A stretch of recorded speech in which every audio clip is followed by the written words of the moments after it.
My name is Neil Lucas, and I've been fortunate enough for the past 20 years to work for the BBC Natural History Unit in Bristol. One of my main roles as a producer and director was to work on a lot of the Sir David Attenborough series. The last one I worked on was a series called Life, where we shot all around the world. One of the locations that we went was Antarctica, where we drilled a hole through the ice and set up a time-lapse studio down on the sea floor. It was after that I was approached by Nikon to build a housing for their new D4 to go into the Olympics in London this year. I'm glad to say this one is mine, fresh out the box from Grays of Westminster. It's a superb camera. I'm pretty heavy on kit, and one thing I could always rely on is that if I ever get stuck, I just have to pick up the phone and there's a friendly voice at the end who can give me advice and help, or even send out spare parts, which I have to say I have used in the past. It's a great camera and it works superbly well. And this is the front plate of the housing we've had made. And as you can see, inside you've got all your electronic connections. One of the biggest things that Nikon wanted to do is to be able to control the camera from the surface. Obviously you can't have a diver underwater as all the swimmers are going up and down and that stuff, so they wanted to be able to remotely operate the camera on a remote pan and tilt head, but also be able to focus and fire the camera through a laptop computer up to 70 meters away. This small one is the power into the camera. So everything the camera needs is power, images out, and everything is controlled from the surface.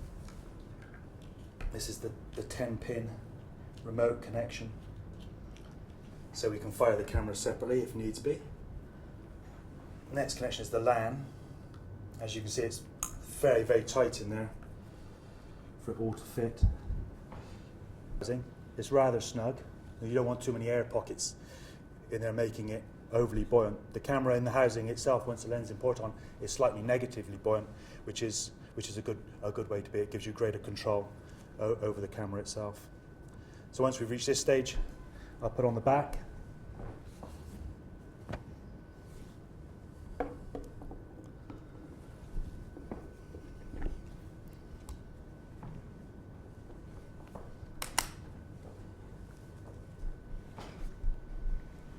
And you can see it's quite compact. It's very easily handled.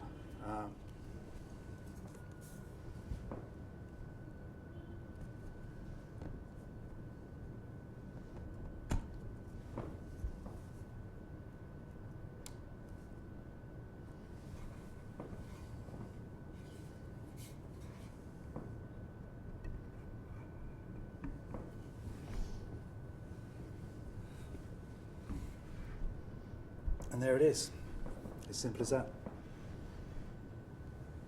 This unit will be mounted onto a remote pan and tilt head being manufactured by Mark Roberts Motion Control. This will give the photographer who's using this 70, 80 meters away greater flexibility in how he gets his shot.